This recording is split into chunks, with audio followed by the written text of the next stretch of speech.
que hoy estés por acá, que estés compartiendo todos estos temas tan interesantes de innovación y demás. Muchísimas gracias por venir a compartir con la comunidad y te dejo entonces a las personas acá que te vienen a escuchar. Muchas gracias. Listo, muchas gracias a ustedes. Me confirman si me escuchan bien y ven la pantalla. Sí, perfecto. Bueno, entonces, mucho gusto, pues yo soy Mauricio, yo trabajo en el equipo de innovación de Banco Colombia, eh, de la Vicepresidencia de Tecnología. Entonces, hoy les voy a contar un poquito de experiencias que hemos tenido y, digamos, una introducción a lo que es Bitcoin y Lightning Network y también un poco de por qué nosotros como banco, pues, estamos interesados, pues, en esta tecnología y digamos qué nos hace ver pues esta tecnología y otras pues a futuro y con mucho potencial. Entonces, la charla es una introducción a Bitcoin y Lightning Network y transformando el sistema de pagos mundial a través de estas tecnologías. Listo. Entonces, esta es la agenda para el día de hoy. Vamos a iniciar con una introducción muy rápida a lo que es blockchain. Yo sé que en el público seguramente habrán diferentes niveles de, digamos, de expertise, ¿cierto? Personas que sabrán mucho más, personas que pues todavía no han entrado a este mundo. Entonces voy a tratar pues de como dar una introducción súper básica. Después ya sí vamos a empezar a hablar de Bitcoin como tal, ¿cierto? Las bases pues de Bitcoin, después vamos a hablar de Lightning Network y después un poco pues de la estrategia que como Bancolombia y a nivel país pues y región se está siguiendo para estos temas. Listo, entonces básicamente blockchain, ¿qué es blockchain? Pues simplemente como la palabra también lo dice, es una cadena de bloques, pero es una tecnología pues que nace para descentralizar participantes, así la defino yo, ¿cierto? Participantes porque eso puede aplicar a muchos casos de uso. Y esta tecnología tiene 5 atributos muy especiales, ¿cierto? Primero, contratos. Segundo, consenso. Todos los temas de hash y pues lo resumo en temas de seguridad muy importantes. Tiene un ledger inmutable y es una red peer-to-peer. Entonces vamos a empezar por qué son los contratos, ¿cierto? Entonces, alrededor de los contratos, pues en blockchain han surgido un montón de mitos que, pues, que los contratos son una cosa súper especial, pero pues para mí no son tan especiales. Es código, ¿cierto? Es código y ya que corre en una red, ¿cierto? En una red de blockchain. Ahorita vamos a ver que hay varias redes de blockchain. Entonces, simplemente son líneas de código que definen la lógica de lo que vamos a hacer. Y acá me gustaría como desmitificarlo primero y es ahorita cuando entremos en Bitcoin, vamos a ver que en Bitcoin también se pueden escribir contratos, ¿cierto? Porque existe el mito de que pues, en Bitcoin no se pueden escribir contratos inteligentes, pero sí se puede, ¿cierto? Vamos a ver que tiene algunas particularidades, que es difícil y demás, pero se puede. Lo otro es el tema del consenso, ¿cierto? Básicamente el consenso es cómo nos ponemos todos de acuerdo. Recordemos que blockchain, Bitcoin y todas estas tecnologías son redes distribuidas, ¿cierto? Redes que están corriendo alrededor pues, del mundo. Entonces se tienen que poner pues todos estos nodos de acuerdo de algún modo, ¿cierto? Entramos como al concepto básico o base pues de los sistemas distribuidos y es, digamos, todos estos temas de los protocolos de consenso. Vamos a ver que Bitcoin usa un protocolo de consenso en especial, pero digamos, sistemas que nosotros usamos en el día a día también llegan a un consenso, ¿cierto? Entonces, de pronto, si hablamos un poquito de Git, por ejemplo, o Kubernetes, pues llegan a un consenso de alguna manera, pues, por ejemplo, Kubernetes usa un protocolo de consenso que se llama RAF, Git usa algo que se llama CRUTs, entonces todos usan, pues, algún tipo de consenso en estas redes distribuidas. El hash, pues básicamente es una función matemática, tiene un input, hace un procesamiento y me da una salida y no es reversible. Es decir, si yo entro, y ahorita vamos a ver más en el ejemplo, si entro en una frase, lo paso por un hash, pues no, tengo un resultado del mismo tamaño, pero no me puede volver hacia la misma frase. Es un ledger inmutable, básicamente lo que quiere decir es lo que yo agregué ahí, ya quedó ahí, ¿cierto? Es append only, ¿cierto? Solo se le pueden agregar cosas, no se le pueden eliminar. Y es una red peer-to-peer, ¿cierto? Lo que decía ahorita, de persona a persona, de nodos a nodos, y está distribuida pues alrededor del mundo. Listo.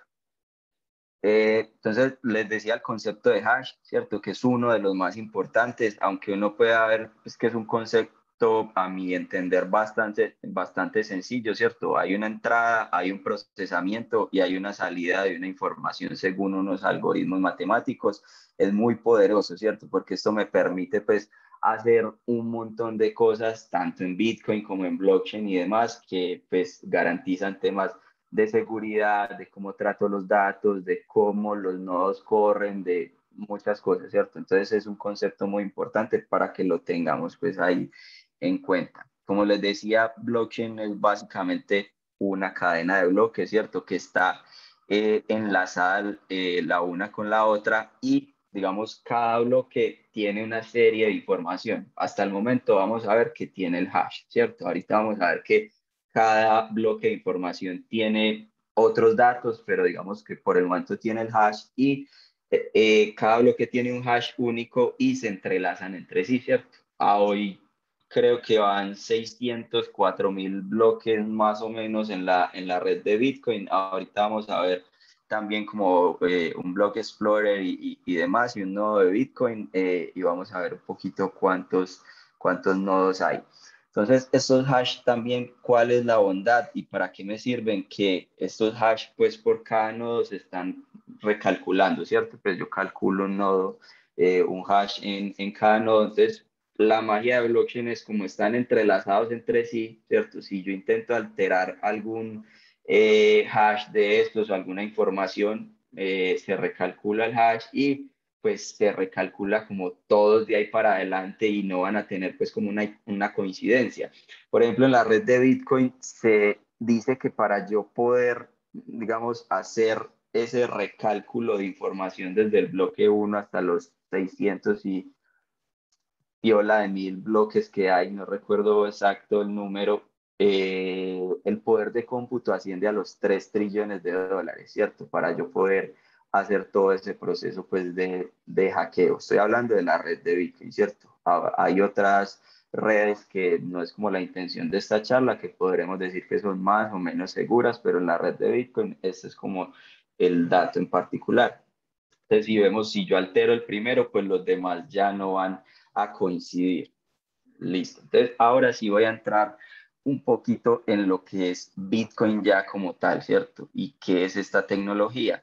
Entonces, a lo largo de los slides vamos a ver, digamos, diferentes conceptos. Ya vimos el de blockchain, ¿cierto? Yo sé que pasé muy por encima, pero digamos, también los invito a que busquen un poquito más del concepto y hoy vamos a hablar como de las otras 4 capas que hay arriba, que es todo el tema de Bitcoin, ¿cierto? Todo el tema de Lightning Network, que son las billeteras y pues por qué las tengo que usar, y ya el concepto pues de la moneda, que es el concepto intrínseco de blockchain, ¿cierto? Vamos a ver por qué Bitcoin es una capa y Lightning es otra capa completamente distinta, pero que al fin pues conviven entre sí.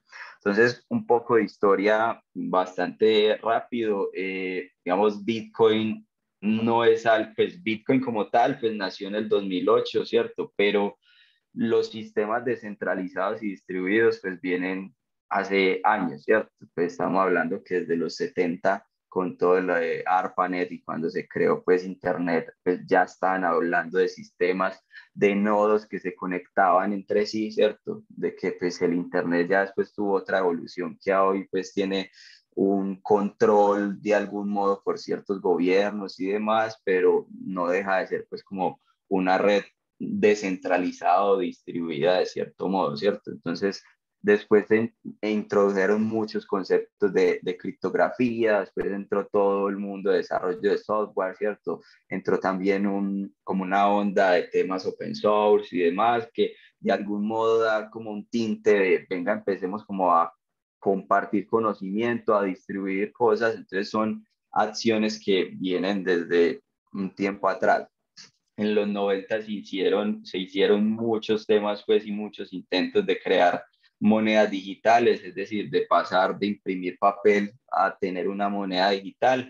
Pero digamos, ¿qué pasaba en ese momento? Que estas monedas digitales, pues unas eran completamente centralizadas, ¿cierto? Hoy hay algunas que existen así, y lo otro, nos solventaban un problema muy grande, que es el problema del doble gasto, ¿cierto? Entonces ustedes dirán, bueno, ¿y qué es eso del doble gasto? Pues básicamente el doble gasto es que si yo tengo pues, este billete no, porque no tengo aquí en la mano, pero si tengo un billete, imaginen que aquí hay un billete, pues yo se lo entrego a alguien, pues esa persona hace como un único gasto, por así decirlo, ¿cierto? Pues tiene como una única representación, podríamos decir. Entonces, en ese momento, pues como eran redes muy pequeñas o algunas centralizadas, pues el problema del doble gasto era muy fácil, digamos, atacar estas redes o estos software y poder, cuando se está haciendo una transacción, poner un estilo de middle in demand, ¿cierto? En la mitad de la transacción y tratar como de hacer algo con ese dinero pues que estaba ahí. Entonces, eso fue como algo de lo que sí resolvió Bitcoin como tal, ¿cierto? De que con toda la criptografía que hay detrás, con todos los, digamos, el esquema de hash, ahorita vamos a ver un concepto que son como los árboles de Merkle y todo eso, pues logra que no haya como ese problema del doble gasto, que se solvente pues muy fácilmente para los usuarios, pero tiene pues toda una complejidad matemática detrás.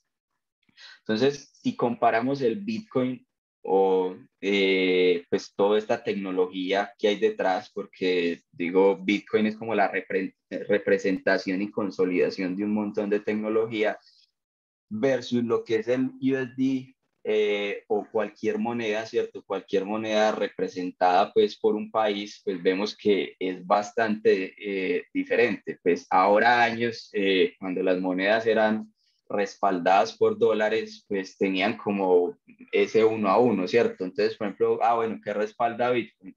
Nada, la red, ¿cierto? Entonces, ahí empiezan a ver diferencias sustanciales y es que básicamente como dicen por ahí, el código y la tecnología es la ley, ¿cierto? Entonces, eso aplica a Bitcoin, ¿cierto? Nosotros hablamos de código, hablamos de algoritmos que están ya escritos en el protocolo y no se pueden cambiar, más no de reservas de valor o de bancos o de, digamos, entes centrales como tal. Entonces, ese es como el cambio del concepto de ya pensar, de ser algo completamente centralizado a venga, que es que ya digamos, el dinero tangible como lo conocemos ha cambiado y ya le pertenece, pues es como a cada uno de nosotros. Entonces, acá vemos como algunas de las características, ¿cierto? El respaldo que tiene, pues lo que les decía, el dólar a hoy no está respaldado, pues en nada, ahora años era por el oro como tal. El tema del minado, ¿cierto? Es muy importante este concepto, lo vamos a ir viendo, que es, digamos, cómo aseguramos en Bitcoin, pues, la red como tal. Hay minado en el esquema tradicional, ¿cierto? Pero aquí es otro tipo, pues, de minado. El tema de la inmutabilidad, ¿cierto? A hoy, la inmutabilidad de los bancos centrales o bancos comerciales, por ejemplo, como Bancolombia, pues es simplemente podemos decir, una base de datos con ciertos registros, ¿cierto? Pero entonces vemos que la inmutabilidad ya en esta red pues es completamente visible para todos y es muy compleja de cambiar, por lo que les contaba pues de las bondades de las transacciones, de la red blockchain, perdón. Las microtransacciones, ¿cierto?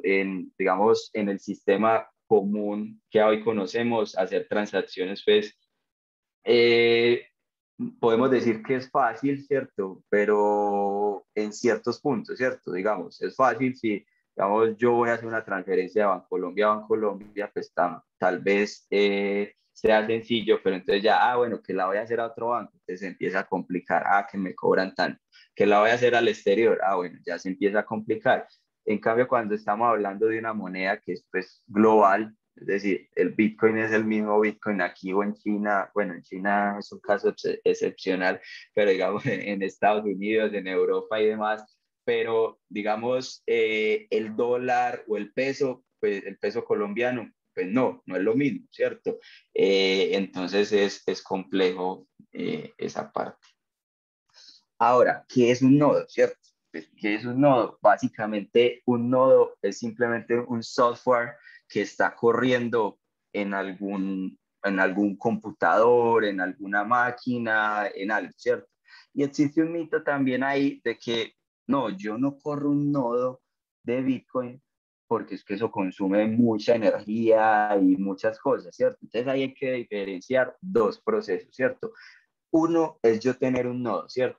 Y otro concepto es yo tener un nodo y ser minero, ¿cierto? Entonces vamos a diferenciar los dos conceptos. ¿Qué es tener un nodo? Es simplemente tener una máquina corriendo, un computador corriendo con un software adentro que me permite descentralizar la red y validar las transacciones. Pero mi intención, por ejemplo, no es el de asegurar la red y encontrar nuevas recompensas. Ahorita también vamos a hablar del tema de las recompensas pues en la minería. Entonces, cuando yo soy minero, pues mi intención es con computación, ¿cierto? Con computación muy fuerte, pues tratar de solventar ciertos algoritmos que tiene dentro la red para encontrar un nuevo bloque, ¿cierto? Entonces, básicamente, yo lo resumo o digamos lo ejemplifico que estos mineros lo que tienen es un candado grande, ¿cierto? Con un montón de números gigantes, ¿cierto? Muchos números y tienen que hacer un estilo de fuerza bruta. Entonces les dice, usted tiene que encontrar cierto número. Ese es el juego que ellos tienen que hacer. Usted tiene que encontrar cierto número, tienen ese candado, entonces ellos empiezan 0001, ¿cierto? 002, ¿cierto? Empiezan hasta que lo encuentren. Entonces, por eso tiene mucha dificultad. Imaginen que eso es un for corriendo hasta que encuentre X número que me dirán cuál es, ¿cierto? En cierto momento, pues, entonces cuando lo encuentre ya, si hace el match y, listo, ese es el número, pero en realidad, pues, todos los mineros están luchando por encontrar ese nuevo bloque que me da una recompensa, ¿cierto? Entonces, esa recompensa es como yo, valga la redundancia, recompensarte por haber encontrado pues como ese nuevo bloque que me permite descentralizar más la red, asegurar pues las transacciones y demás, y por el poder de cómputo pues que vos estás gastando. A hoy un bloque se demora aproximadamente 10 minutos en minar, ¿cierto? Se demora 10 minutos y la recompensa son 6.25 Bitcoin, ¿cierto? Ahí hay una particularidad. El protocolo está establecido que cada 4 años se va a hacer algo que se llama el halving, ¿cierto? Entonces, es decir, parto la recompensa a la mitad. La voy partiendo cada 4 años hasta que ya está calculado cuando ya no habrá recompensa y digamos eso no lo he dicho, pero Bitcoin tiene como una cantidad limitada de emisión. Entonces, ¿eso qué significa? Que es una moneda deflacionaria, ¿cierto? No inflacionaria.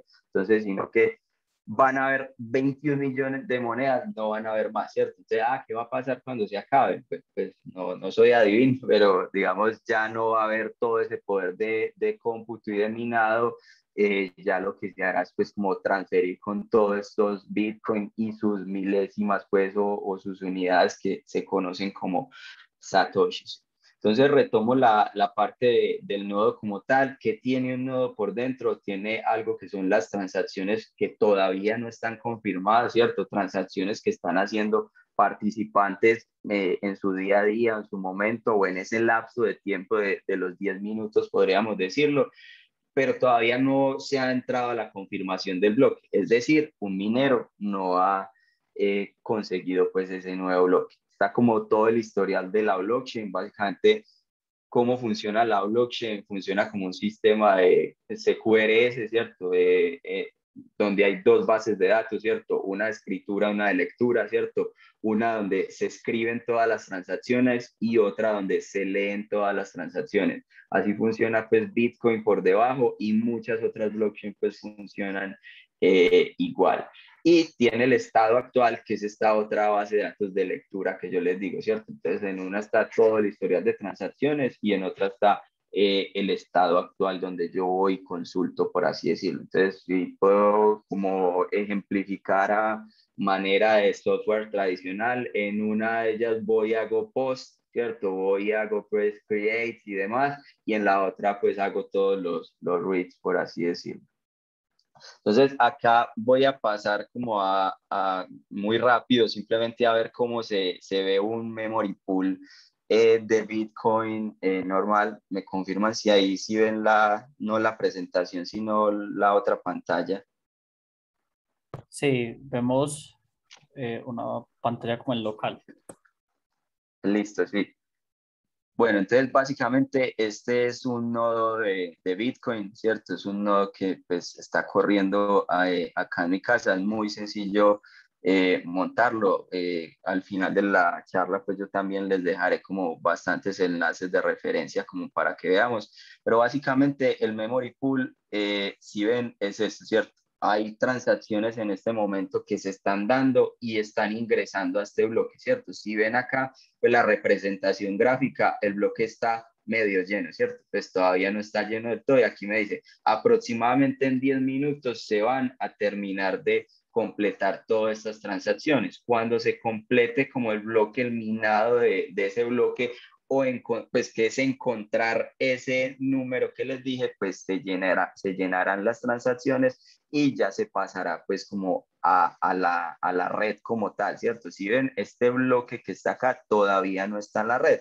Estos otros bloques ya están en la red. Entonces miren que es muy, digamos, es muy aleatorio lo que pasa con las transacciones, porque si ven este bloque, por ejemplo, fueron solamente 599 transacciones, ¿cierto? Entonces ustedes dirán, ah, ¿por qué? Pues simplemente porque alguien encontró ese bloque o ese número que tenía que encontrar mucho más rápido. Entonces se cierra, se hace como el cierre con las transacciones que allí hayan. Pero si ven por acá, pues se demoraron mucho más y se tuvieron muchas más transacciones, ¿cierto? Aquí sí fueron 2000 y algo de transacciones, ¿cierto? Entonces, vuelvo a la presentación. Entonces, ¿qué información tiene cada uno de esos bloquecitos que les decía, ¿cierto? Entonces, ahora veíamos que tiene el hash, ¿cierto? Que tenía el hash, pero entonces vamos a conocer qué otra información tiene, ¿cierto? Entonces tiene como un número mágico, pues que ellos conocen, tiene como el tamaño del bloque, ¿cierto? Tiene la versión de este bloque, ¿cierto? Tiene la referencia del hash previo, tiene la referencia del root del árbol de Merkle. Ahí voy a hacer como un pare. Digamos, con todos estos hash, lo que se hace es que se va construyendo como un árbol de hash, ¿cierto? Que al fin no vamos a entrar como en el concepto tan técnico de los árboles de Merkle, pero es como una representación de cada uno de todos esos hashes conectados entre sí. Entonces, hoy es un árbol gigantesco, gigantesco, que eso también me ayuda pues como a la inmutabilidad pues que pasa dentro de la red de Bitcoin, ¿cierto? Tiene el tiempo, ¿cierto? Que es el timestamp actual. Tiene otra información de bits, ¿cierto? Que es la dificultad. Y tiene el nonce, ¿cierto? El nonce es básicamente ese número que yo les decía que tienen que encontrar los mineros, ¿cierto? Hay cierto número que hay que ir a encontrar y tiene todo el listado de transacciones que veíamos ahorita. ¿Cierto? Entonces vamos a ver un flujo transaccional súper básico, ¿cierto? No nos vamos pues como a ir a todos los detalles, pero vamos a ver como un flujo básico. Si vemos acá, hay como una red de nodos, ¿cierto? Ustedes ven que por acá dice nodos, nodos, y por acá hay otros que dicen minero, ¿cierto? Entonces, pero, por ejemplo, digamos que yo soy esta personita número uno, que yo tengo una wallet, ¿cierto? Y aún no hemos entrado al concepto de qué es una wallet, ahorita lo vamos a ver, simplemente por el momento, digamos, yo tengo una aplicación, ¿cierto? Tengo una aplicación en mi celular cualquiera de Bitcoin, pues. Y yo le voy a mandar a John, le voy a mandar 10 mili Bitcoin, ¿cierto? Entonces lo que yo hago es, venga, yo estoy conectado a ciertos nodos, puede ser el nodo que está aquí en mi casa o los nodos que yo quiera, y yo mando esa transacción, ¿cierto? Podemos decir que es una intención, ¿cierto? Yo tengo la intención de enviarle estos 10 mili Bitcoin o los 10 Bitcoin, digamos que son 10 Bitcoin a John. Entonces lo que hace es que se distribuye esa transacción a los nodos a los que yo estoy conectado, ¿cierto?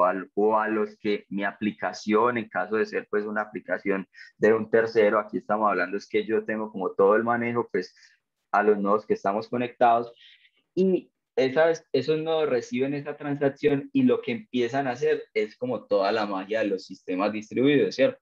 A distribuir sus transacciones y a llegar a ese consenso entre las transacciones. Entonces esas transacciones, como les muestra acá, digamos la transacción que yo le envié a John va a ser agregada pues al mempool, ¿cierto? Va a ser agregada como a este memory pool de transacciones no confirmadas. Entonces se va a ir dando como todo ese proceso, un minero va a tratar de encontrar y mi transacción va a estar en este bloque, ¿cierto?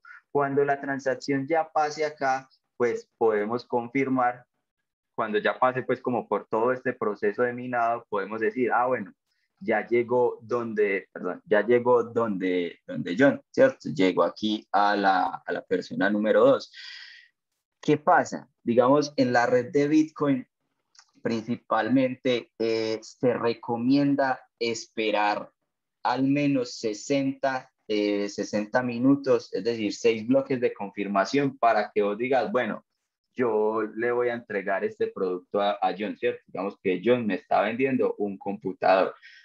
¿Por qué pasa esto? Ese concepto no lo agregué a la presentación, pero en Bitcoin hay algo que se llaman los forks, ¿cierto? Que es básicamente ramificaciones que se le hacen a las cadenas y entonces puede que mis transacciones se vayan por otro lado, digamos, se pierdan de algún modo y no entren en esas transacciones confirmadas y demás, no se pierden los Bitcoin, pues regresan como al destino original, pero eso puede pasar como en un tiempo más adelante. Entonces se recomienda que sean al menos 60 minutos. No voy a entrar en el concepto de los forks porque sí es bastante pues complejo.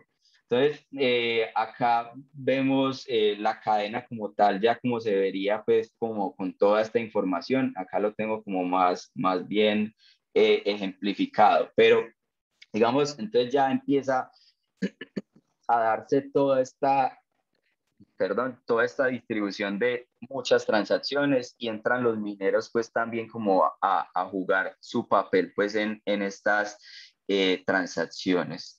Entonces el resumen de ese flujo transaccional es básicamente si alguien quiera, pues lo que pasa en los forks que le decía, si alguien quiere alterar pues como esa cadena principal, se crea como esa ramificación y la cadena más larga de esas dos es la que siempre va como a ganar, ¿cierto? Es la cadena que va a ganar. Entonces, para que eso sea como imposible de hacer, pues la idea es como seguir generando pues esos bloques en una de las cadenas, ¿cierto? Digamos, la red por debajo va a resolver esto, ¿cierto? Entonces, como les decía, es recomendable esperar 6 confirmaciones como tal. Como les digo, no es que pues, si yo mandé una transacción y se fue por otra de esas ramificaciones, ¿cierto? Pensémoslo como los branches en Git, por ejemplo, ¿cierto? Es igual el concepto, son otras ramificaciones, no es que se vaya a perder pues mi dinero ni más, sino que, digamos, va a pasar otro proceso pues ahí. Listo, ahora vamos a entrar en lo que son los algoritmos de consenso como tal. Ya vimos toda la información que tiene un nodo, pero entonces básicamente, pues, ¿qué están haciendo para poder asegurar la red y para poder minar como todas estas transacciones? Pues básicamente aplican un algoritmo de consenso que se llama Proof of Work. Pues básicamente este algoritmo es pues yo lo traduzco a fuerza bruta, ¿cierto? Es básicamente lo que les decía del candado, empezar a encontrar todas estas transacciones, pero hay muchos otros algoritmos, ¿cierto? Que en la comunidad, pues, son discutibles, otros son buenos, otros dirán que no son tan buenos. Simplemente, digamos, en lo que nosotros nos enfocamos es aprender lo máximo posible de todos ellos, que yo creo que tienen muchas cosas buenas. Va a ser como un paréntesis de algunos otros algoritmos que hay en redes alternas y ustedes van a escuchar, es que Proof of Work consume mucha energía. Eso es verdad, ¿cierto? Eso es verdad, pero si lo comparamos con qué, ¿cierto? Entonces, por ejemplo, pues si comparamos el consumo de Bitcoin en energía con pues un país entero o dos países súper pequeños, pues uno dirá sí, pero es que estamos hablando de una moneda que es completamente global, ¿cierto? Que es un sistema pues monetario completamente global. Pero hay otros algoritmos, por ejemplo, Proof of Stake, hay otros, por ejemplo, Istanbul Byzantine Fault Tolerance. Vamos a hablar como un poquito rápido de esos dos. Proof of Stake básicamente es, vamos, como poner algo de dinero para que se haga una participación pues como en la red y yo tener, por así decirlo, como un voto, ¿cierto? Podemos como resumirlo así, como un voto en la red para que esas transacciones se den. El Istanbul Byzantine Fault Tolerance tiene como una historia de guerra detrás y es básicamente la historia de los generales bizantinos que pues básicamente un general quiere traicionar pues como al ejército, entonces tienen que pasar un mensaje entre todos los generales, pero entonces no saben si el mensaje que uno de ellos me está pasando pues es verdad o no, ¿cierto? Entonces tiene como fórmulas matemáticas de que, bueno, si al menos el n-1 dividido 2 creo que es la fórmula, de los participantes me da, digamos, como un mensaje, pues voy a creer en eso, ¿cierto? Entonces, eso es básicamente algoritmos de consenso que los dos mencionados adicionales a Proof of Work tienen la ventaja que como no tienen este consenso tan largo de fuerza bruta, las transacciones se confirman en un menor tiempo. Lo mismo que redes, por ejemplo, que usan RAF, el que les decía que Kubernetes tiene por debajo, pero entonces, ¿qué pasa? Que RAF pues usa un concepto como de líder seguidor, ¿cierto? Entonces, al fin, sí, estoy haciendo a mis transacciones pasar por un solo líder, en algún momento puede ocurrir algo, ¿cierto? Entonces, ahí es donde yo entro a tocar otros algoritmos, pero sí o sí tengo que sacrificar un poco de descentralización. Entonces, eso es como lo que hacen estos algoritmos. Ahora vamos a resumir, digamos, como todo lo que hemos visto como en este flujo de Paul y Cristina. Voy a tratar como de pasar bastante rápido acá. Básicamente es como resumir ya todo el flujo transaccional. Entonces digamos que Paul o cualquiera de ustedes quiere enviar $2,000 equivalentes pues en Bitcoin, que al día de hoy con el Bitcoin a 51,000 son más o menos 0.041 Bitcoin. Entonces, ¿qué va a pasar ahí? Pues Paul tiene una llave, ¿cierto? Entonces, ese concepto, pues vimos un poco del hash, pero no hablamos tan a profundidad de las llaves. Es un concepto también bastante importante, pues en Bitcoin y en blockchain en general, ¿cierto? Entonces, yo tengo llave pública, llave privada, es el mismo esquema que pues conocemos en software tradicional, ¿cierto? Entonces tengo una parte pública que es la que puedo compartir y tengo una parte privada que es la que pues, me tengo que guardar para mí, ¿cierto? Entonces, estas dos llaves lo que hacen es que generan una firma. ¿Y qué va a firmar Paul? Va a firmar la transacción que está enviando en este momento, que eran $2,000, 0.041 Bitcoin, ¿cierto? Entonces ya entra Cristina y Cristina que le dice, venga Paul, esta es mi llave pública, ¿cierto? Entonces podemos ver la llave pública como mi número de cuenta, como cualquier cosa pues que sí puedo compartir. Entonces Paul ya realiza su transacción, ¿cierto? Entonces, bueno, yo le voy a enviar a Cristina, es decir, a esa llave, porque eso representa a Cristina alguna cantidad de Bitcoin.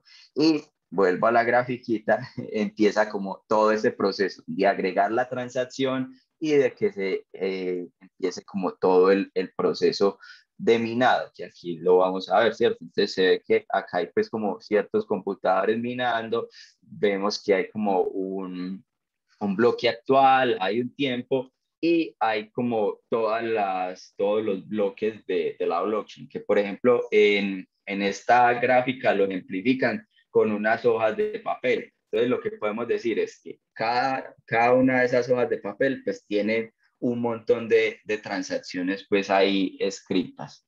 Entonces ya esa transacción entra a jugar pues como en la red de Bitcoin como tal y a ejecutar todo el proceso y entra pues con todo el proceso de linkear los bloques y hacer pues todo lo que pasa en blockchain. Entonces, otra vez que tiene un bloque, entonces tiene todas las transacciones, tiene el hash, el link al bloque anterior y mi transacción, bueno, no, la transacción de Paul va a estar en uno de esos bloques, ¿cierto? Entonces, esos bloques tienen cierta información, el promedio es de 10 minutos más o menos, y entra como la parte de smart contracts. En este ejemplo, que es básicamente Paul o Cristina, que es quien recibe, más bien Cristina o cualquier persona que reciba, podría ser un smart contract para ejecutar alguna operación con ese Bitcoin recibido. Entonces ahí es donde va la parte de la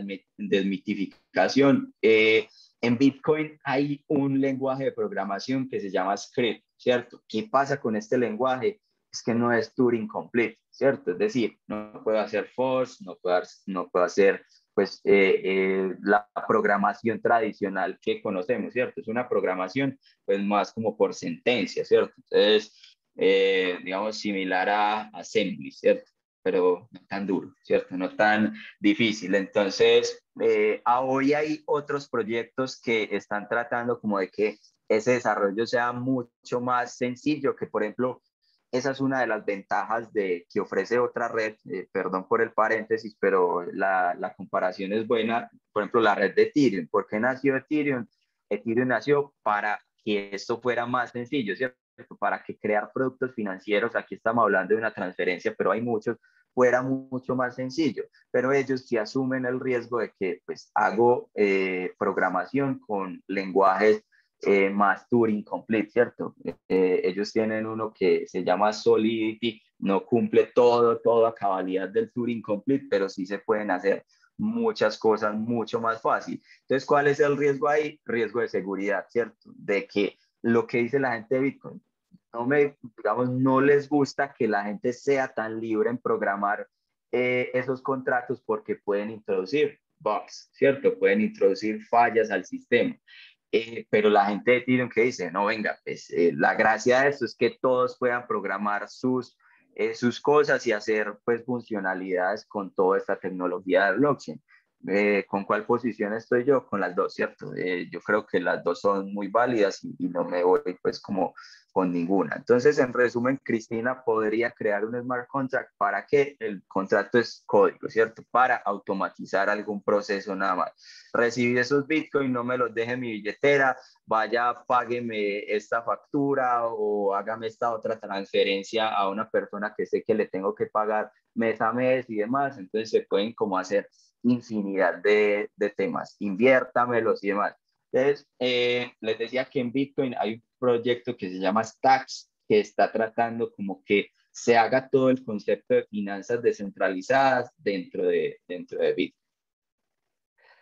Listo. Entonces, acá lo de smart contract y pues ya al fin la transacción queda confirmada.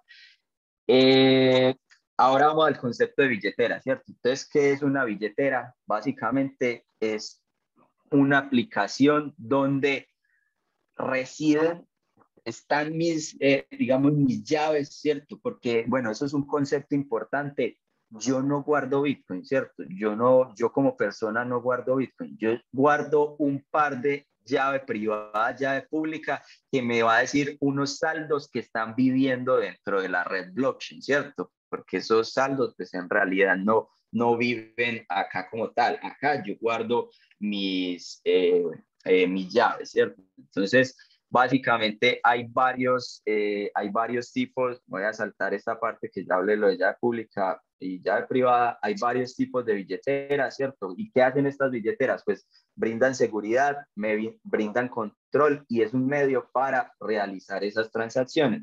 Entonces, hay billeteras calientes y hay billeteras frías, ¿cierto? Entonces, ¿qué es una billetera caliente? Está conectada a Internet, ¿cierto? Está conectada a la red o está custodiada por alguien más, ¿cierto? Y una billetera fría, digamos, es una billetera que se conecta a Internet en ciertos momentos, pero en realidad pues vive apagada. Si vemos, por ejemplo, la que hay allí, que es un Ledger Nano, que es como esto, pues básicamente es como una USB que ahí llegan mis bitcoins, ¿cierto? Pero pues si en este momento no está conectada a nada, aquí están mis llaves, ¿cierto? Pero no se puede acceder tan fácilmente pues a esto. Hay otros más volados que lo almacenan hasta en metal, en acero y demás, almacenan pues como todas sus llaves.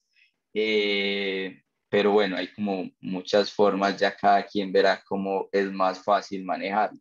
Podríamos decir que, por ejemplo, de las más inseguras que hay acá, pues, por ejemplo, el billete, ¿cierto? Porque el que me imprimió el billete, o a menos que yo tenga toda la imprenta acá de mis llaves públicas o mis llaves privadas, pues él conocía lo que estaba imprimiendo. Entonces, no es como un muy buen ejemplo. Entonces, hay algo y es, en las billeteras hay como dos mundos. Uno que es el mundo custodial y otro que es el mundo no custodial, perdón. ¿Qué es el custodial? Es que alguien, un tercero, está custodiando esas llaves por mí, ¿cierto? Recuerden, no custodian Bitcoin, custodian llaves, ¿cierto? Está custodiando esas llaves por mí. Entonces, por ejemplo, el ejemplo de Binance o, por ejemplo, digamos, los bancos, ¿cierto? Los bancos que hacen, custodian en ese momento activos de las personas, ¿cierto? Plata. Binance y estos exchanges hacen el mismo trabajo que hoy hacen los Bitcoin, pero están custodiando secretos criptográficos. Y hay otro que son billeteras no custodiales, ¿cierto? Entonces, lo que les decía, un ledger o, digamos, aplicaciones que guardan, pues las llaves se guardan en el dispositivo mismo. Entonces, ¿qué pasa? Soy yo el responsable por eso.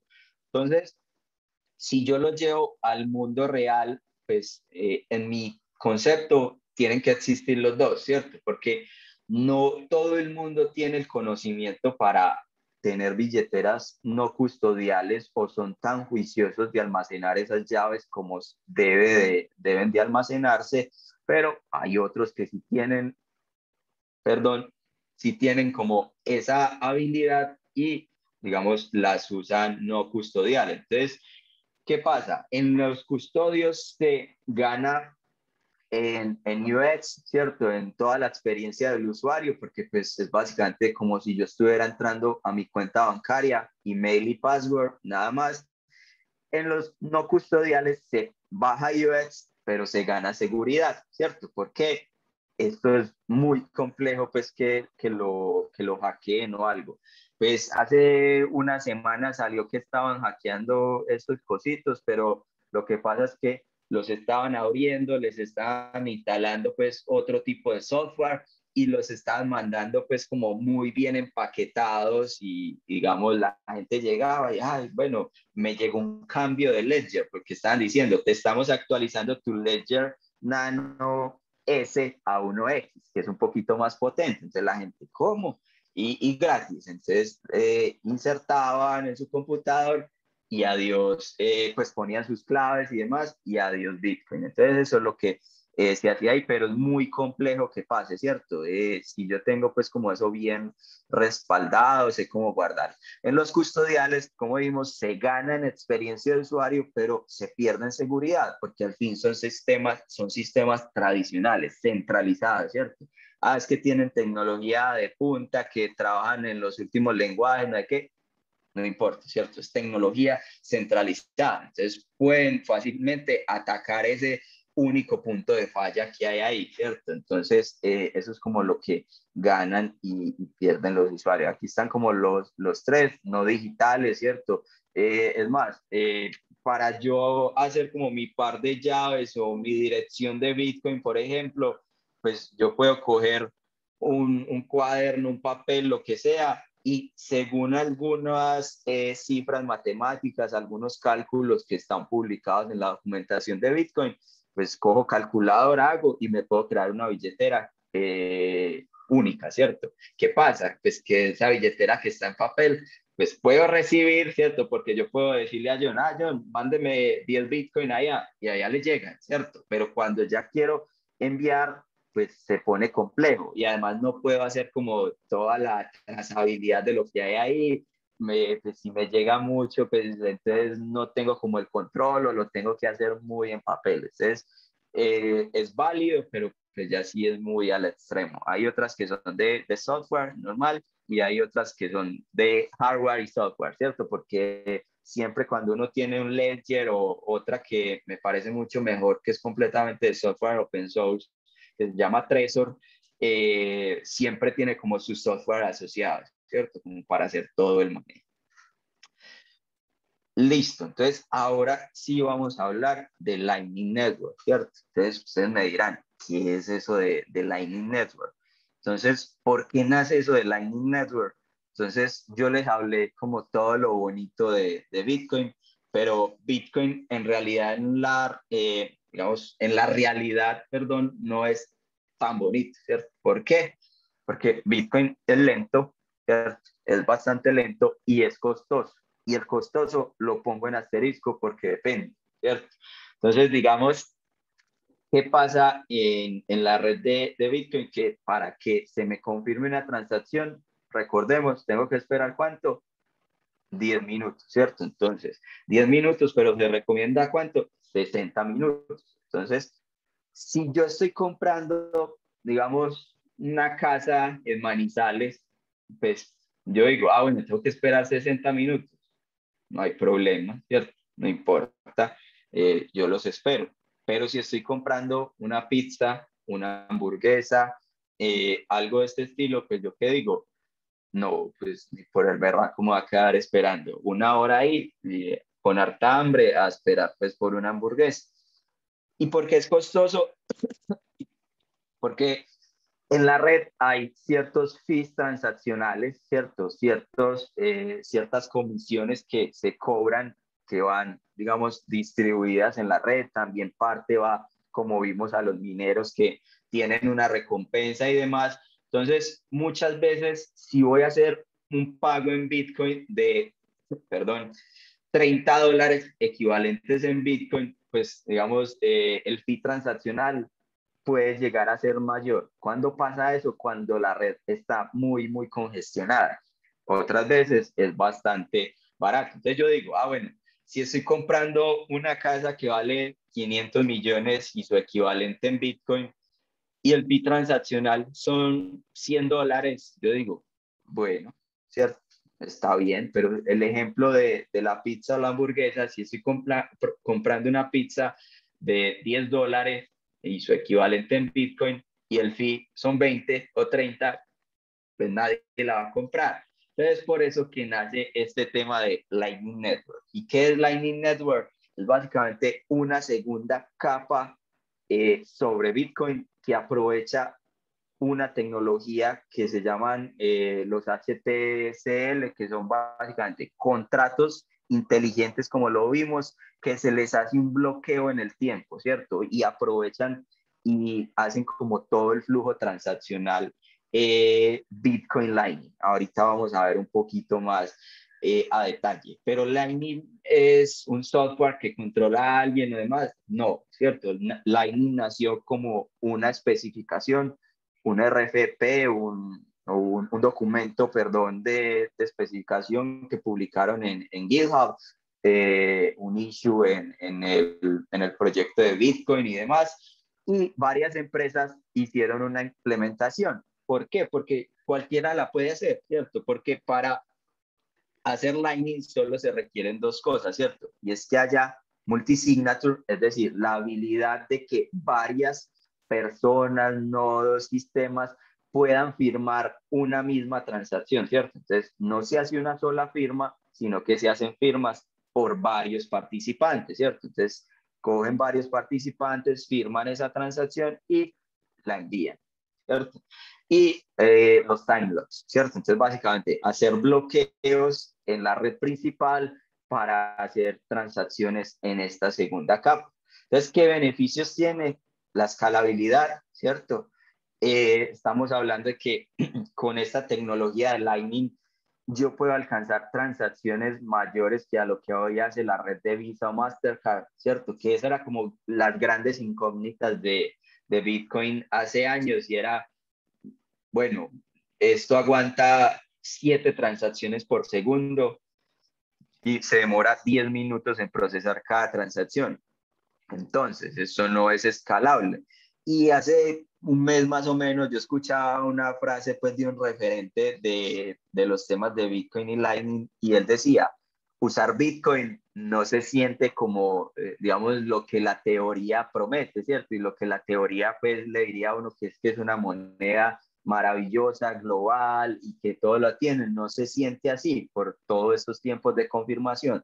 Usar Bitcoin más Lightning sí se siente así, ¿cierto? Sí se siente como si fuera una moneda digital global que la puedo transferir a cualquier parte del mundo y comprar cualquier bien o servicio con él. La reducción de costos es muy importante. Estamos hablando, los fees de Bitcoin pueden llegar a ser muy altos.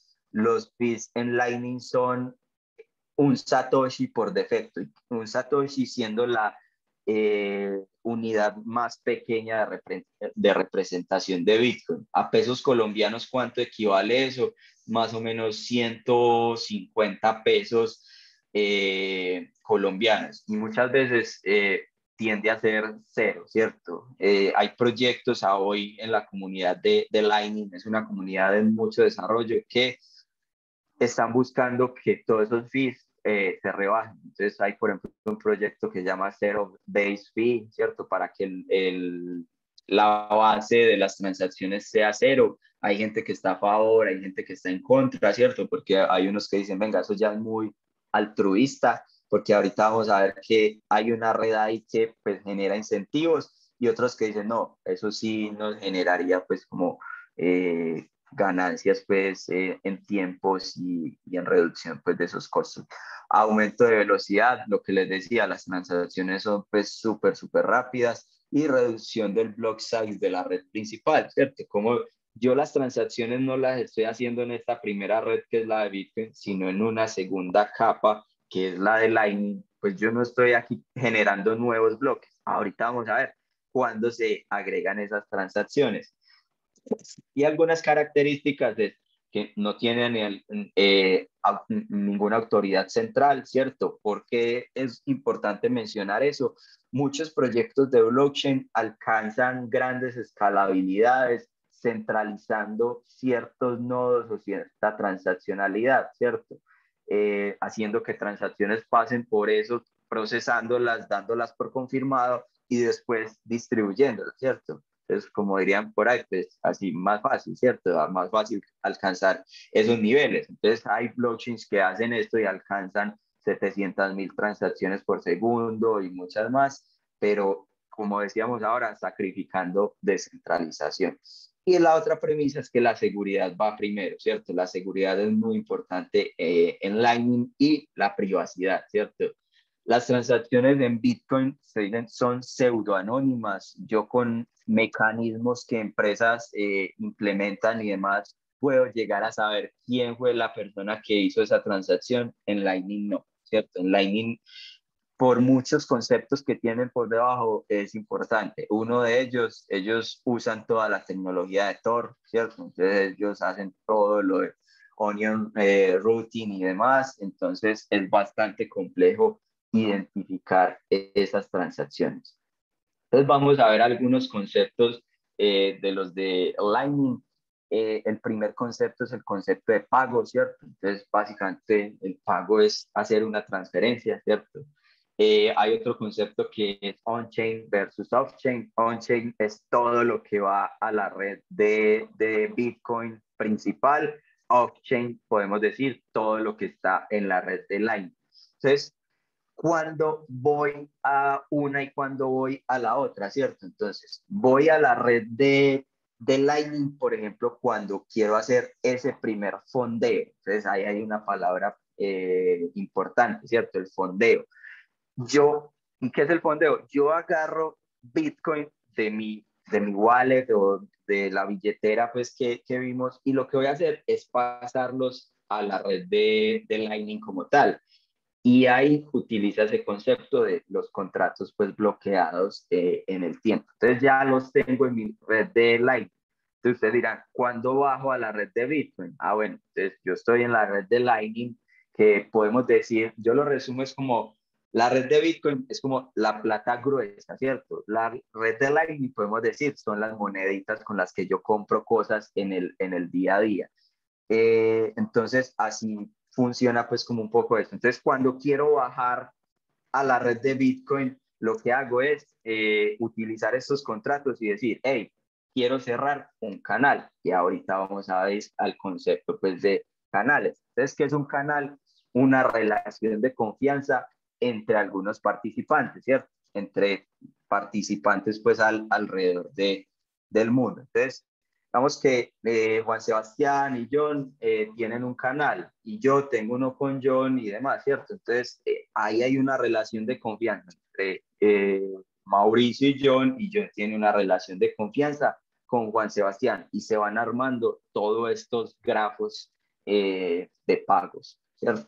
Está el concepto pues de HTLC, que son los contratos inteligentes pues bloqueados en el tiempo, ¿cierto? Donde se establece, venga, aquí hay unas llaves públicas, ¿cierto? Hay unas llaves públicas que es donde se van a dar las transacciones y hay un tiempo de verificación, ¿cierto? Entonces se usan para poder hacer como ese puente entre la red principal de Bitcoin y la red de LAN.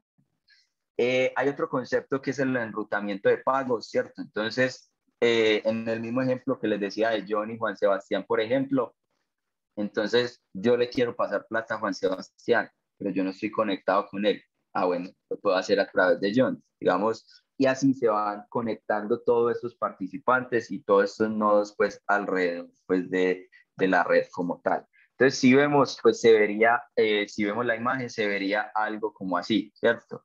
Se vería que, pues, hay un canal entre algunas personas, ¿cierto? Y toda esta serie de canales, pues al fin lo que generan es un enrutamiento de pagos, ¿cierto? Un enrutamiento pues de estas transacciones. Si vemos acá ya un ejemplo de una transacción como tal, digamos que Alice le quiere enviar un Bitcoin entero a Eric, ¿cierto? Le quiere enviar un Bitcoin. Entonces, Alice no tiene un canal directo con Eric. Entonces, ¿qué hace Eric? Eric le entrega un invoice, ¿cierto? Entonces, ahí hay como un nuevo concepto. Un invoice, básicamente, una factura.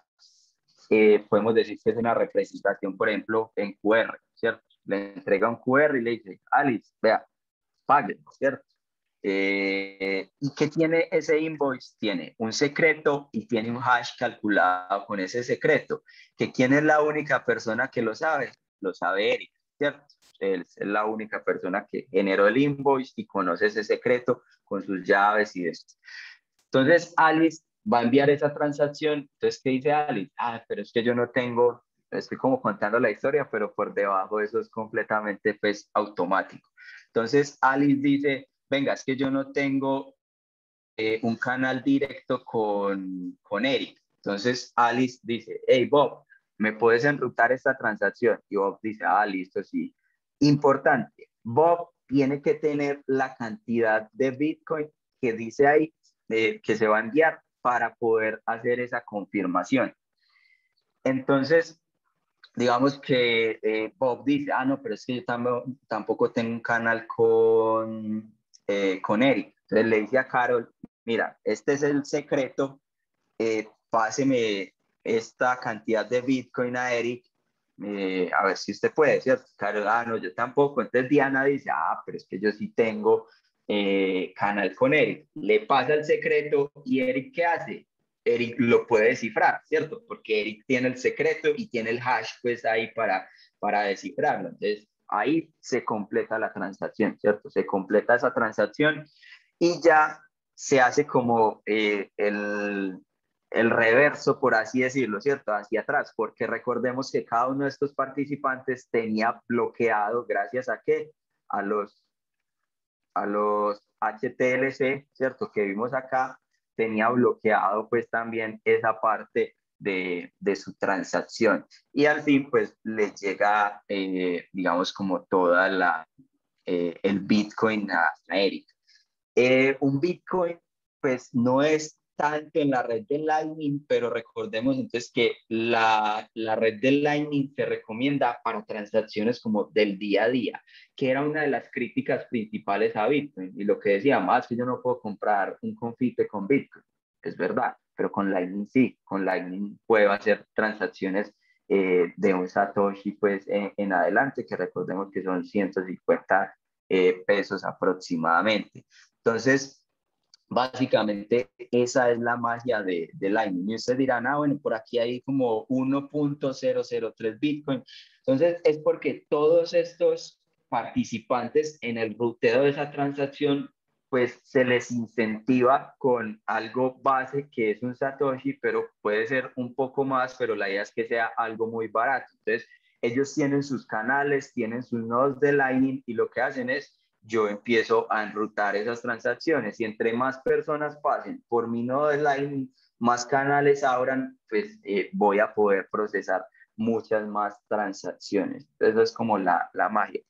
Uno de los cuestionamientos que creo que lo decía ahorita también era que al inicio decían, no, pero es que el Lightning para alcanzar esa velocidad transaccional sí o sí tiene que ser centralizado. Eso no puede ser tan bonito, pues descentralizado. Y no, ¿cierto? Vemos que hoy la red de Lightning se ve más o menos así y estamos hablando de que todavía es una tecnología que está en desarrollo, ¿cierto? Está en fase beta, podríamos decir, tiene mucho potencial aún. Y hoy hay ya más de 12.000 nodos alrededor del mundo y muchos canales pues abiertos en cada uno de esos nodos. Entonces, vemos pues que hay una concentración muy grande de Europa, Estados Unidos, Suramérica, Colombia no hay tanto, esperemos que crezca, pero entonces, para que nos quede como claro, es una red completamente descentralizada, ¿cierto? Porque al fin, ellos sobre qué funcionan también sobre la red pues, de Bitcoin. Lo único que están haciendo es aprovechar el código para bloquear por ciertos periodos y hacer transacciones. Aquí ya quiero comentarles un poco de algunos de los principales, digamos, referentes en todo lo que es Lightning, ¿cierto? En todo lo que están haciendo en el ecosistema. Uno de ellos es Lightning Labs. Básicamente, ahí el sitio de Lightning Labs fue uno de los que empezó con este proyecto y él aportaba Bitcoin y demás. Y están haciendo mucho para que esta tecnología, pues, siga adelante.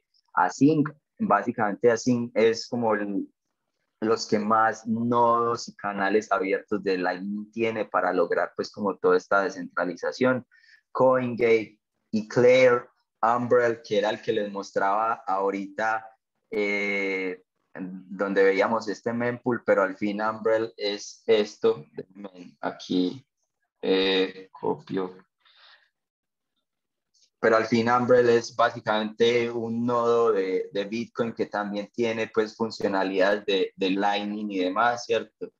Si vemos acá dice, bueno, conexiones, canales activos en mi nodo, ¿cierto? Pues no tengo casi nada ahí, pero si vemos acá ya está como la blockchain de Bitcoin completamente sincronizada. Si vemos si estaba muy por debajo yo del número, son 696.000 bloques hasta el momento. Entonces, básicamente, acá yo puedo tener mi nodo de Lightning y hacer que por mi nodo de Lightning pasen muchas transacciones. Y aquí no tener 0 canales, sino 100, 200, 300 canales pues abierto, obviamente según la capacidad. A mí no me da, yo tengo un Raspberry Pi ahí chiquito corriendo esto, pero entonces esta es como la magia de Bitcoin también, de que cualquiera pueda correr pues su propio nodo y de blockchain en general, descentralizar la red. Y pues yo los invito también como a que cada uno, si tiene un computador viejo por allá o tiene también un Raspberry Pi, pues simplemente vayan a getamber.com y pues corran su nodo y ensayen pues cómo es eso. También los invito a que descarguen alguna wallet de Bitcoin y que tenga integrado Lightning, ¿cierto? Entonces yo recomiendo esta que se llama Blue Wallet. Está para pues iOS y Android. Cuando la tengan pues descargado me pueden chatear por Twitter o por donde sea y yo les mando algunos satoshis para que probemos las transacciones. Ahora voy a finalizar ya, digamos, como todo el concepto de Bitcoin y Lightning y a contarles un poco de, digamos, de la estrategia que nosotros en Bancolombia estamos siguiendo con todas estas tecnologías y de que nuestra intención es que más personas aprendan de esta tecnología, que más compañías estén apalancando pues toda esta tecnología. Nosotros iniciamos hace 6 años con todo el tema de blockchain, ¿cierto? Muy orientado a lo que son blockchain privadas, que no vamos a entrar pues en ese concepto, pero son básicamente blockchain de participantes donde pues yo permito el acceso. Recordemos que en Bitcoin yo puedo crear un nodo y acceder ya a la red. En estas blockchain privadas el acceso es más restringido. Entonces empezamos a crear redes interbancarias con otros participantes del país, unos temas de tokenización, otros temas de otra red que se llama Stellar. Y desde el año pasado, si bien ya veníamos investigando pues todo esto, empezamos pues como a ser un poquito más agresivos con el tema de Bitcoin y Lightning Network y también con lo que pasó pues este año, mayo, junio, en El Salvador. No sé si todos lo conocen, que básicamente El Salvador dijo Bitcoin es moneda de curso legal acá. Entonces, a los bancos en El Salvador, que en este caso el Grupo Bancolombia tiene un banco allá, pues, ¿qué les obliga? Si John o cualquiera de ustedes dice, en Banco Agrícola, en nuestro caso, quiero pagar un crédito hipotecario con Bitcoin, se debe recibir, ¿cierto? Estamos en la obligación. Entonces, eso nos ayuda a entender más la tecnología, a que haya pues más gente aprendiendo de ella y pues eso es bastante chévere para nosotros. Y también entra todo el concepto de DeFi, que es todo lo que hace Bitcoin, todo lo que hace Ethereum, lo que hacen todas estas blockchains, que son construir un sistema financiero descentralizado sin depender de los bancos como Bancolombia, ¿cierto? Ustedes dirán, pero es que un banco hablando de esto, sí, es que yo creo que el sistema y nosotros creemos el sistema financiero se transforma y nosotros como compañías debemos adaptarnos a eso, ¿cierto? No podemos ser ciegos y simplemente quedarnos en lo que conocemos, estamos abiertos pues a todo eso. Entonces, DeFi es básicamente crear toda la serie de productos financieros. Entonces, si quiero un préstamo, si quiero un crédito hipotecario, pues, si quiero hacer unas inversiones con Bitcoin y otras criptomonedas, que yo lo pueda hacer, ¿cierto? Les voy a contar un poquito, ya yo sé que se me está como también agotando el tiempo, pero un poquito de lo que se está haciendo en Colombia, no solo Bancolombia, sino con el sandbox de criptoactivos. Básicamente el sandbox de criptoactivos es para que los usuarios en Colombia, los clientes de los diferentes bancos puedan comprar y vender criptoactivos, 4, Bitcoin, Ethereum, Litecoin y no recuerdo el último, a través de exchange, ¿cierto? A través de plataformas pues centrales. Nosotros estamos con el segundo exchange más grande del mundo que es Gemini. Otros participantes están con otros exchanges y la idea es probar la tecnología, ¿cierto? Y a probar de que los usuarios, pues, qué piensan de la tecnología, cómo pueden fácilmente a través de un banco o a través de una entidad, pues, sacar su dinero fiat, ¿cierto? Es decir, pues el dinero en efectivo que tienen y llevarlo fácilmente, pues, a cripto. Entonces, ese es como el objetivo del sandbox. ¿Y por qué estamos viendo todo esto? Pues vemos una creciente transaccional y no lo pensemos solo a nivel monetario, sino un creciente interés de la tecnología pues en Colombia. Estas son cifras solamente de una plataforma que se llama Local Bitcoin, pero si hago agregación de todas es mucho mayor, pero nuestro interés pues no está tanto en ese valor de mercado, sino al menos en el equipo pues de tecnología. Vemos ventajas mucho más allá de lo tecnológico, ¿cierto? La seguridad, la descentralización y la innovación pues a través del open source, ¿cierto? Estamos hablando que es un ecosistema completamente open, completamente descentralizado, que pues me brinda capacidades que hoy los sistemas tradicionales no tienen, ¿cierto? Entonces temas pues de seguridad, resiliencia, estamos hablando que pues al menos la red de Bitcoin lleva desde el 2008 funcionando y jamás ha sido hackeada y jamás ha sido, jamás te ha caído, ¿cierto? Entonces ustedes dirán, ah, no, yo escuché por allá que se robaron tantos Bitcoin. Entonces volvemos a cuando hablamos de custodio y no custodio, ¿cierto? Entonces se roban esas plataformas que custodian las llaves, con las llaves tienen acceso a los Bitcoin, pero digamos no se roban como tal la red de blockchain, ¿cierto? Entonces aquí ya les dejo por último algunos recursos de aprendizaje, ¿cierto? Algunos recursos como para que los tengamos como referencia. Cualquier duda me pueden escribir a mi correo, o también pues puedo darles como mi contacto para que sigamos profundizando sobre estos temas. Yo sé que aquí pues también di como una introducción, pero podemos a medida que también cuando John me invite pues, dar cosas más avanzadas. Y eso es Vamos todo. a Muchas tomar gracias. Mauricio, al que tienes en También. mente.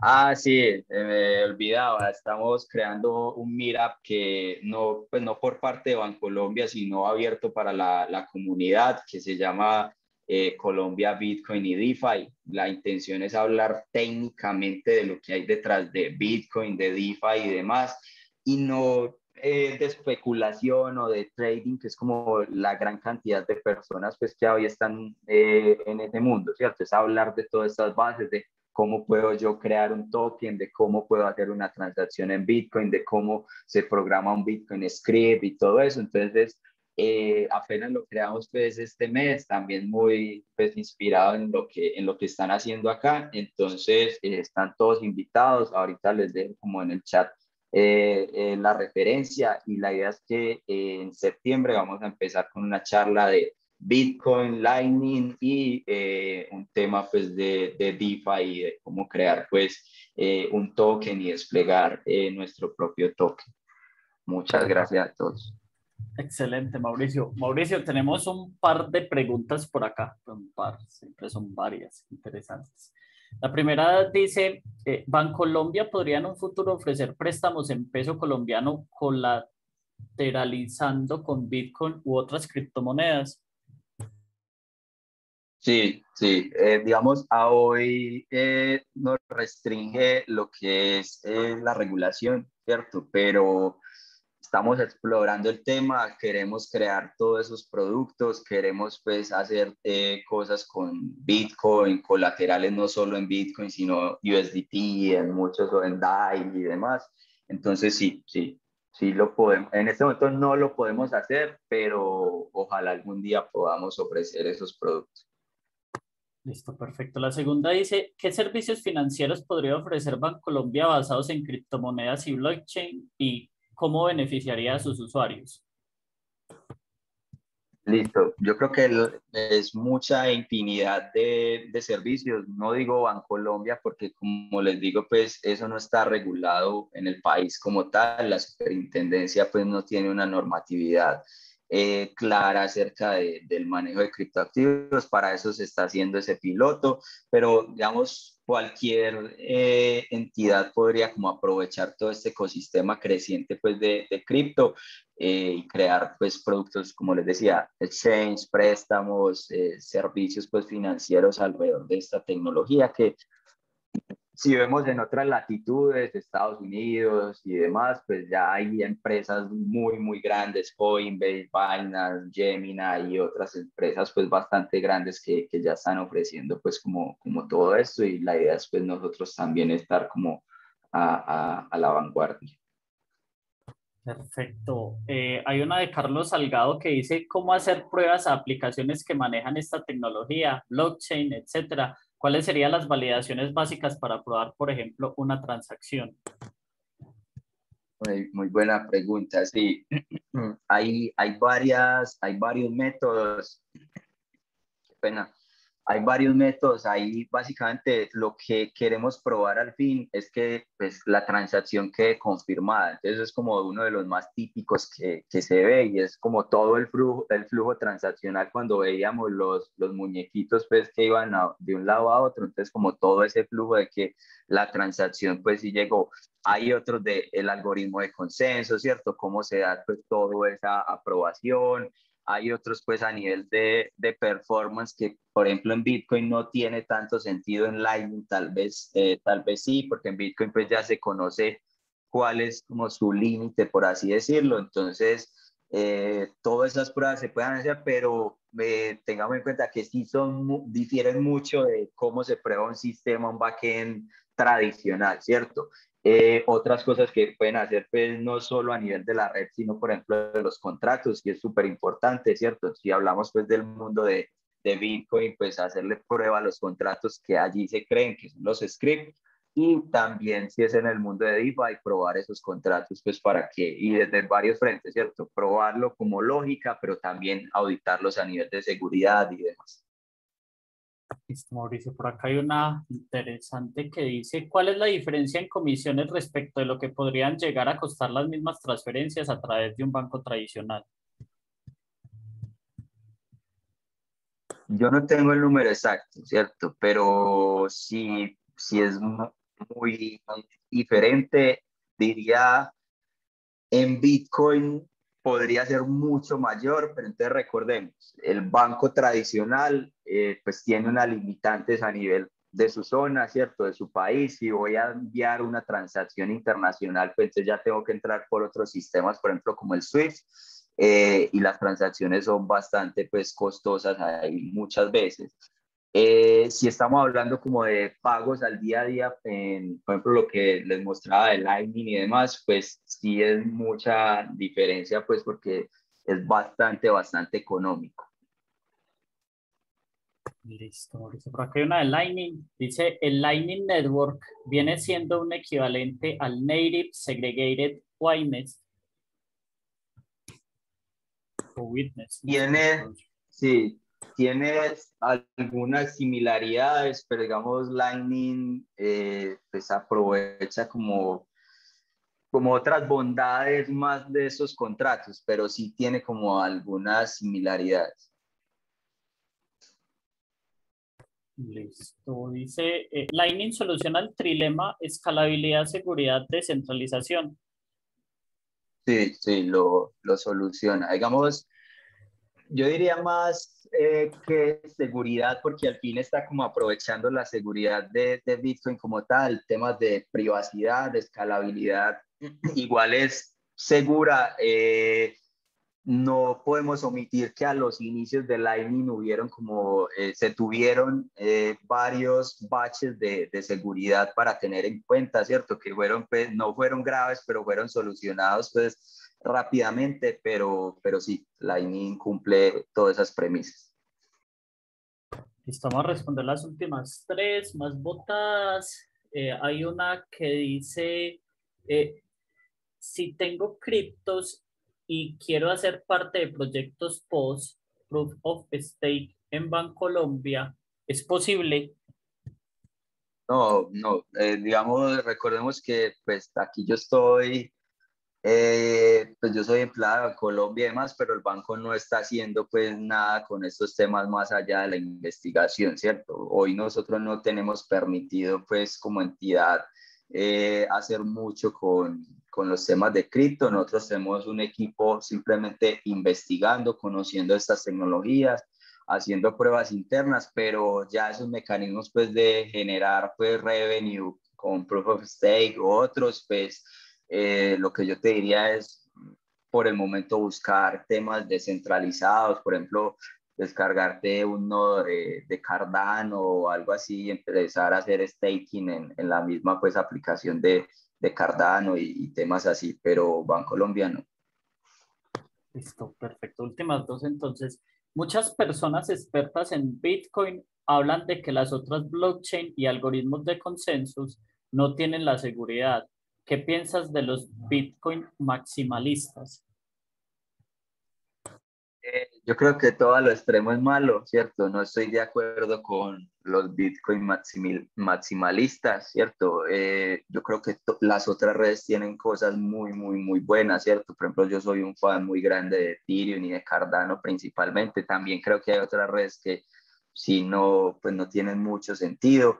Pero sí, no estoy de acuerdo con eso. Yo creo que hay temas indudables pues, de seguridad que sí hay que tener en cuenta y no podemos ser ajenos. Pues no, pues vimos lo que pasó a Apple y Network hace semana y media que se robaron 600 millones de dólares, ¿cierto? Por unas líneas de código mal escritas. Entonces, hay esos riesgos, pero yo creo que los riesgos están también para uno pues, lograr suplirlos y demás. Entonces, no creo que por no asumir esos riesgos nos debamos quedar solamente pues con lo que es Bitcoin, un mundo transaccional.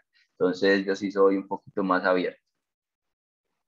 Y la última dice que en la investigación que han realizado sobre estas tecnologías, ¿han visto algo sobre Bitcoin Pay Server a la hora de poder recibir pagos con Bitcoin? Sí, sí, hemos evaluado bastante el BTC Pay Server.